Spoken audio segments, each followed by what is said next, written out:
Well, it's only been 2 days with Nick. What do you see from him? What's been your communication with him about how he feels and how far he has to go? Yeah, so the excitement started way before he got on the field.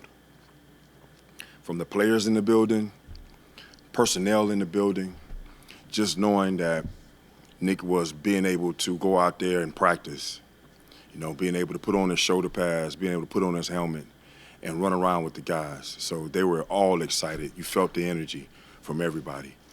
And getting out on the field, I remember telling him, hey, man, your first day back, just get out there, run around, have fun, and don't worry about anything else. And that's what I told him. About Nick, like to be such a man of few words, but to kind of draw everybody and be somebody that gravitates to him. Like, what is it about him? I think you asked the question and answered it also. Man of few words, but a lot of actions there. So you going out there yesterday, he's running around, and you guys know Nick. You got to save Nick from Nick. He wants to go out there. He wants to be on the scout team. He wants to run around on special teams. He wants to come over there and do drills. So you got to slow Nick down. And all the players and coaches see that, and we feed off of that. By the same token, I noticed even that first day when we were watching that you're not going easy on him by any stretch of the imagination when you're putting him through the individual drills. And he's getting a little gas just like everybody else. So can you just talk about the fact that you're just riding him hard like you do everybody? Oh, yeah, that's not going to change. That's me. And Nick knows that, and Nick doesn't want it any other way. So he don't want you to come out there and give him anything special or lighten up on him, and I'm not. So I'm going to push him. If you tell me that it's a guy out there that can practice, no matter who it is, he's going to get the same treatment. Now, on the other side of that, don't forget, Naheem came back also. He was able to come back out there and practice and run around. And we know what type of plays this kid has made in this league. He's been special in this league. So to get both of those guys back is really good. I wanted to ask about Naheem too. When you get both those guys back, and I know it's only been 2 days, do you get a sense of, okay, they're going to be physically okay, and we're going to, eventually they're going to be what we need them to be? Can you tell that in 2 days? Yeah, that's a process. That's a process. Once again, going back to what I said earlier about just telling Nick, told Naeem the same thing. Hey, just go out there, run around, have fun.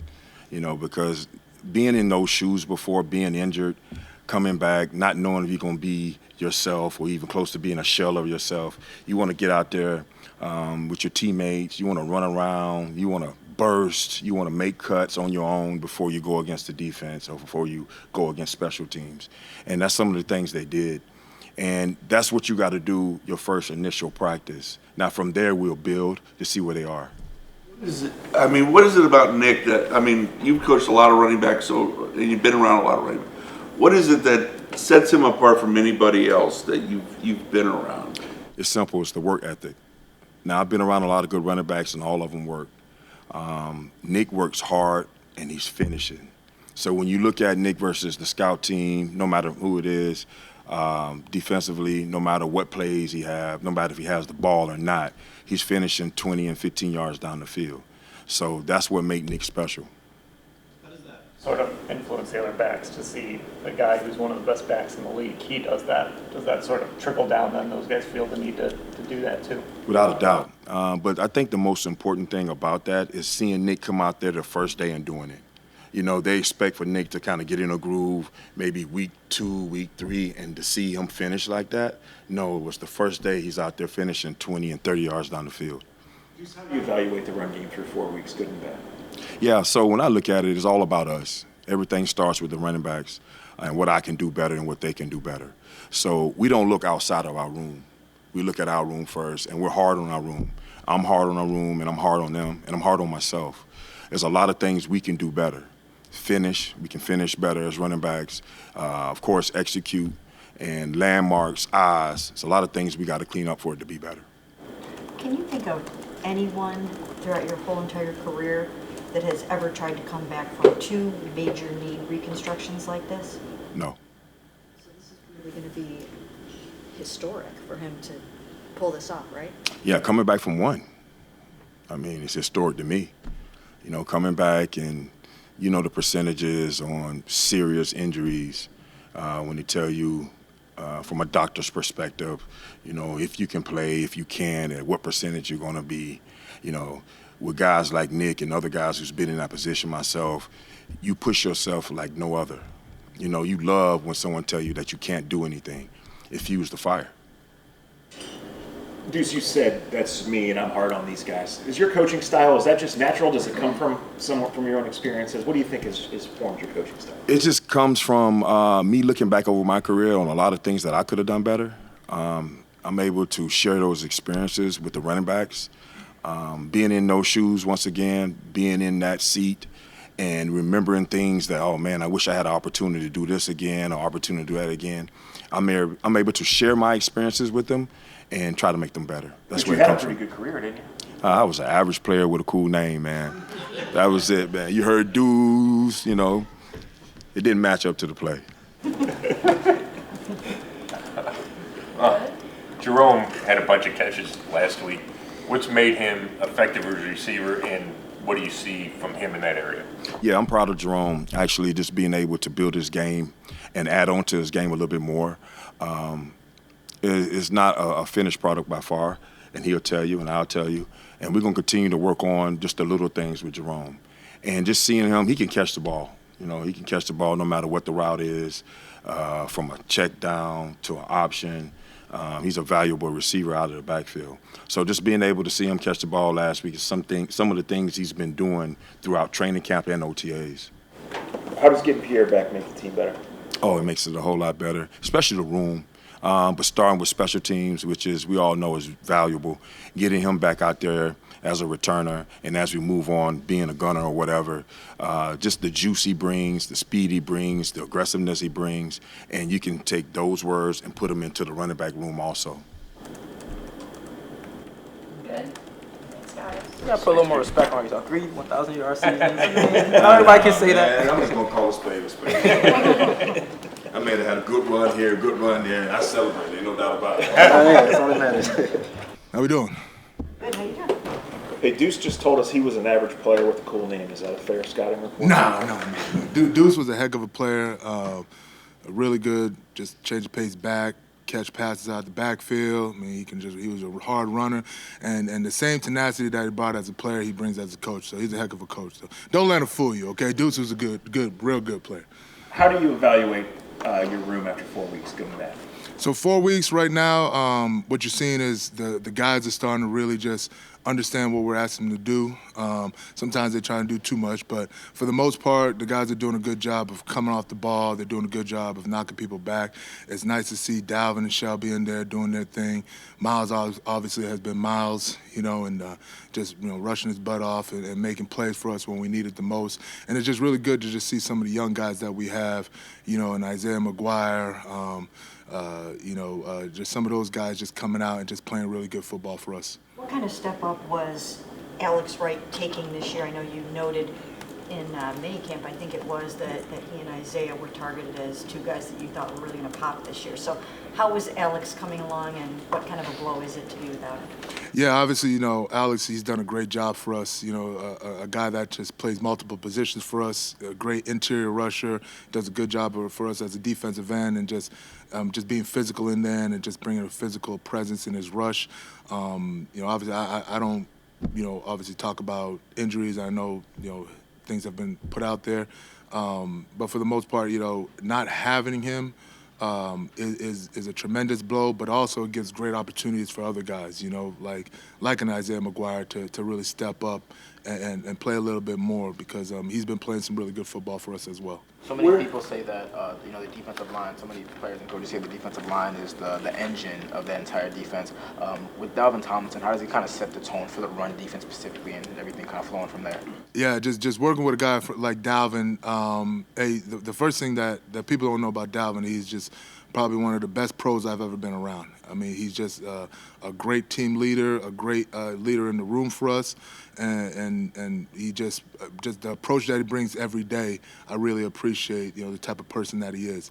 Now, as a player, I mean, he's an immovable object. You know, you see him in there, he's knocking people back. You know, he sets the tone for us, you know, not only in practice but in the game. So just having him out there doing his thing has just been really good for us. And I think he's just really starting to scratch the surface of what he can do in this defense for us. You mentioned Isaiah, just from even the Dallas game to now, how has he kind of grown, and where is the biggest strides been made for him? Yeah, a lot of people don't know. You know, Isaiah is a heck of a pass rusher. You know, he's slippery. He does his thing. You know, he hasn't had as many opportunities this year to do that. You know, we got some older guys in there. You know, Zadarius, Obo, Miles, but he's starting to really. I'm starting to get him in the lineup a little bit more. He had a great play for us the other day on that short yardage play where he caused the fumble, just doing his job. You know, so with Isaiah, he's continually growing. He's continually developing. Always staying after practice, getting a little extra work, coming to me asking for film, so just so he knows exactly what he needs to do in the game. So I'm really excited about his development and what he can do for us in the near future. I know, Jacques, even in the spring, you had kind of singled him out as a guy who was doing a lot through that offseason program. Just what did you even see back then, and how has it translated through these opportunities he's gotten so far? Yeah, the main thing I saw from Isaiah was he was hungry.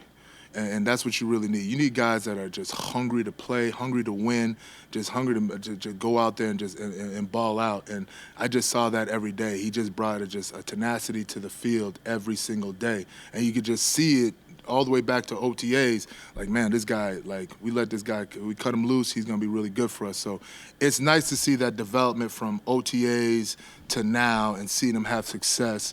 And like I said, he's going to get a lot more opportunities coming up. Is there a different message when you face a quarterback like Daniels, when you're talking to your D lineman about keeping him in the pocket, or how you deal with a guy with that kind of running ability? Yeah, I mean, it seems nowadays like every NFL quarterback has that type of ability. But obviously the rookie, he's done a tremendous job just doing what they're asking him to do. And obviously using his physical tools that he has. You know, he's always a threat to run. Okay, he has a great arm and he's very accurate. So we just have to do a good job as a defensive front of just doing what we do. Collapse the pocket, okay, rush the edge, be disciplined in our rush, and just get them down when we need to get them down. You know, I know the O-line coach over there, Bobby Johnson, he does a great job with all his units. And those guys up front are really gelling together and playing really good football right now. So it's going to be a great challenge for us. It's going to be a great opportunity for us to showcase our skills. And I'm excited for this game this weekend. What about the challenges of trying to manage Miles when he's not feeling all that great with the Achilles and the thigh and the foot injuries? Yeah, so, you know, again, I don't really talk about guys, you know, stuff, but Miles is a professional, and he knows how to take care of his body. You know, he knows the things that he needs to do to get ready to play on Sunday. He's done a great job as a leader, first of all, and has just done a good job of just managing everything that comes along with, you know, being Myles Garrett. So I think he's doing a good job right now, fighting through whatever is going on, and I really appreciate him, and, you know, clearly hasn't slowed him down too much. I mean, man is, you know, there's not many people that can block him in this league. You know, Jim was talking about the run defense yesterday, and Miles after the game mentioned feels like teams are attacking the edges. So what do you guys have to do better to be better against the run than you were last week? Yeah, I mean, some teams have been doing some things that you normally see that teams do against attack fronts. And we just have to play disciplined, sound football. We have to just, you know, obviously set the edge. And it's all three levels have to set an edge at one point or another, right? Corners have to set the edge on numbers. Okay, the alley player has to set the edge, and the defensive line has to set the edge, you know, with the tackles and the tight ends. So we just have to just have guys in there that are going to just do their job. You know, I know a lot of guys want to make plays, and this defense is designed for our 11 guys to go make plays. But we got to shore up, you know, our tackling. And just guys just doing their job, and I think we'll be just fine in the run department. You guys are close to getting Mike Hall back. How have you seen him kind of handle this time away and kind of prepare himself for finally getting on the field? Yeah, Mike has done a great job. I haven't gotten a lot of time as far as being able to coach him because, you know, obviously he's had to deal with what he has to do. But beforehand, we got really close. He's another guy that's extremely hungry and that works extremely hard and works at his craft. So I can't wait till that day comes when he can get back on the field with us and start working, because I know he is extremely hungry and ready to go. Good. Hey, you guys, thank you. Thanks.